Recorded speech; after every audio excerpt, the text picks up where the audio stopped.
Special কারণ হচ্ছে আজকে সেলটি করেছি হচ্ছে আমাদের ক্যাম্পাসেরই বড় ভাই, আমার নিজের ক্যাম্পাসের বড় ভাই হচ্ছে মেহেদি ভাই। ঠিক আছে, তো মেহেদি ভাই কেমন লাগতেছে? আলহামদুলিল্লাহ অনেক ভালো। তো ভাই ফোনটা নেওয়ার উদ্দেশ্য কি, সত্যি করে একটা কথা কর। পাবজি কনকিউরর। আচ্ছা ভাই পাবজিতে কোন কিছু করতে চাইতেছে, এই জন্য যারা পাবজি লাভার আছে তারা আমাদের থেকে ফোন পারচেজ করতেছেন। তো ভাই প্রাইসটা কেমন ছিল আমাদের ফোনের? প্রাইস মোটামুটি রিজনেবল, বাজেট ফ্রেন্ডলি। জি, আলহামদুলিল্লাহ। দর্শকদের সম্পর্কে কিছু বলতে চাইতেছেন? যাদের ফোন প্রয়োজন প্রদীপের সাথে যোগাযোগ করতে পারো, বা যখনই চলে আসতে পারেন তাদের শোরুমে, যমুনা ফিউচার পার্কে। Thank you. বিষয়টা হচ্ছে আমি খুব এক্সাইটেড। ঠিক আছে, তো আমার খুবই একজন কাছের বড় ভাই চলে আসছে আমার ভার্সিটির, তো এই জন্য আর কি আমি খুবই এক্সাইটেড।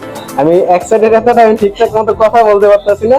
তো ভালো থাকবেন, যারা হোয়াটসঅ্যাপ নাম্বার দেওয়া থাকবে আমাদের নক করবেন। Thank you so much.